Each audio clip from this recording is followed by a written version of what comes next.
Hey everyone, it's Sunday, so it's time for story time. This week's story time is going out to a special girl named V. It is her birthday, and she loves rats. So, I brought back Bartleby. You may recognize Bartleby. He was the store pet rat, but he got retired when we got a new counter because there's not a lot of room for him on the new counter. And also, he's kind of an old man, so we want to give him a little bit of extra attention, which he can get here at my house and not have to be so wound up all the time. Ratties make great little pets. They're super social. They're very clean. They're very fun.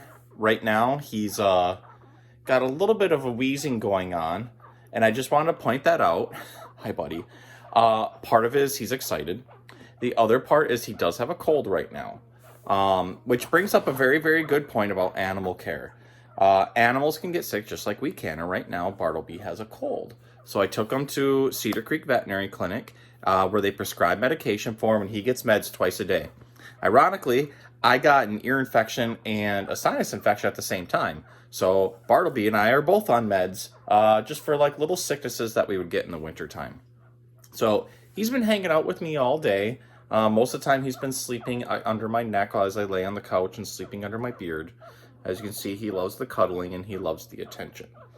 I absolutely love ratties. I always encourage people that if you're looking for a really cool small animal pet to have, that rats are probably going to be your best bet because of how social and how clean they can be.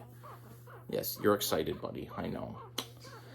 We're going to read Morris Micklewhite and the Tangerine Dress by Christine Bettelchino with pictures by Isabel Malavant.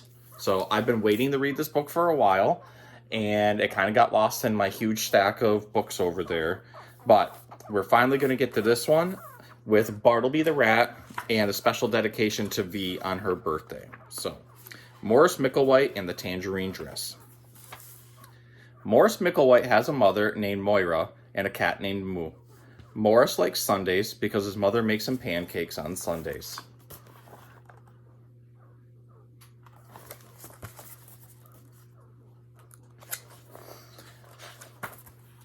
Mondays are great too, because on Mondays, Morris goes to school. Morris likes lots of things about school. He likes to paint, he likes to do puzzles, he likes the apple juice at snack time, and singing the loudest during circle time.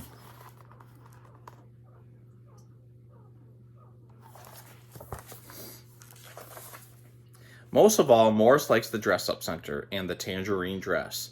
Morris likes the color of the dress. It reminds him of tigers, the sun, and his mother's hair. He likes the noises the dress makes, swish, swish, swish when he walks, and crinkle, crinkle, crinkle when he sits down.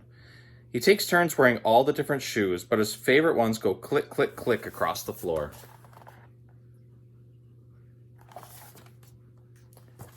Bartleby's cleaning himself behind the couch.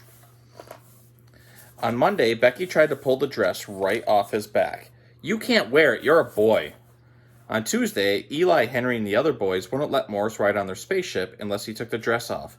Astronauts don't wear dresses.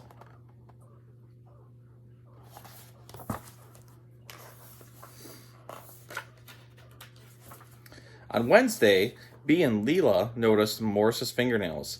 His mother had painted them for him the night before. They chased him around the playground shouting, "Pinky fingers, pinky fingers." On Thursday, the boys wouldn't sit near Morris at the snack table. "We don't want you to turn us into girls."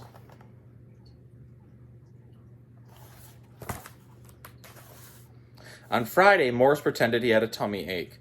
When he thought of all the kids in his class and all the mean things they said and did, his tummy ached for real. His mother let him stay in bed and read books about elephants. Moo sat in his lap. Moo liked elephants too.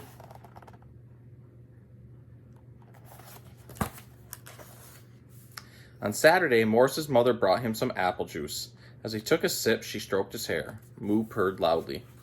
Morris suddenly felt well enough to do a puzzle. He hummed to himself and felt better still.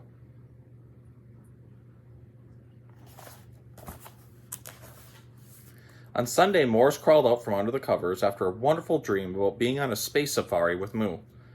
In the dream, they saw big blue elephants and tigers the color of the sun that Morris could hold in the palm of his hand. The elephants swish, swish, swish as they moved through the grass, and the tigers ate giant leaves that crinkle, crinkle, crinkled as their tiny teeth chewed them.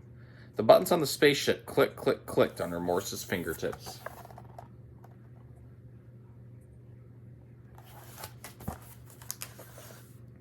Morse wanted to share all the amazing things he had seen. He took out his brushes, put on his smock, and began to paint, using every color he could imagine. He showed his painting to his mother when he was done. He pointed out the big blue elephant, the tiny tiger the color of the sun, the tall grass, and the giant leaves. He pointed out Moo in his shiny round space helmet.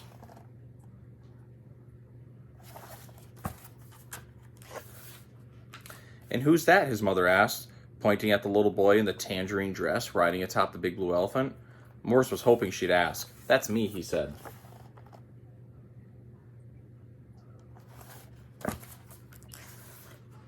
On Monday, Morse went to school with his painting rolled up in his backpack. When he had the chance, he put on the dress that reminded him of tigers and the sun and his mother's hairs. Morse swish, swish, swished. The tangerine dress crinkled, crinkled, crinkled. His shoes click, click, clicked. Morse felt wonderful.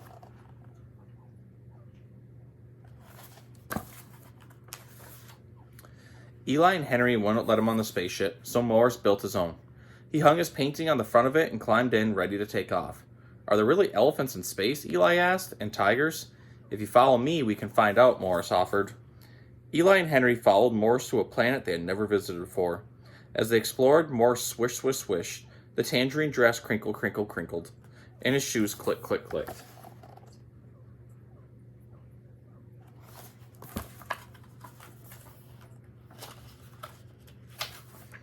By the time they returned to Earth, Eli and Henry decided that it didn't matter if astronauts wore dresses or not.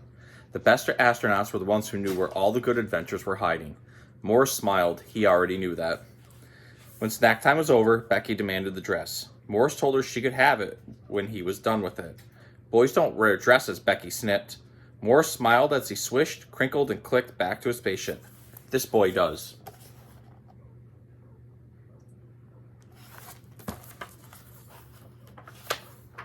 The end. This is a great book about being who you are and learning that it doesn't matter what other people think of you or what they say about you. If you're a boy and you want to wear a dress, that is perfectly okay to wear a dress. It's okay to paint your nails. It's okay to wear high-heeled shoes. If you're a girl, it's okay to play sports and play in the mud and do all kinds of other things. You can't let anybody tell you who you can or cannot be. And this book is a very, very great example for that. Sometimes people judge me because I'm completely covered in tattoos. They make judgments about me, but that doesn't mean those judgments are right. I sometimes paint my nails, and I sometimes wear dresses. That's okay too, because I am still who I am, and as long as you are a good person, and you do good things, and do good things for the world, it doesn't matter what you look like. So, I hope you enjoyed this book. And let me grab Bartleby so he can get as close up. So I hope you guys enjoyed learning a little bit about Bartleby, and that animals can get sick too, but we can make them much better, and that you can be whoever you want to be. So have a good night.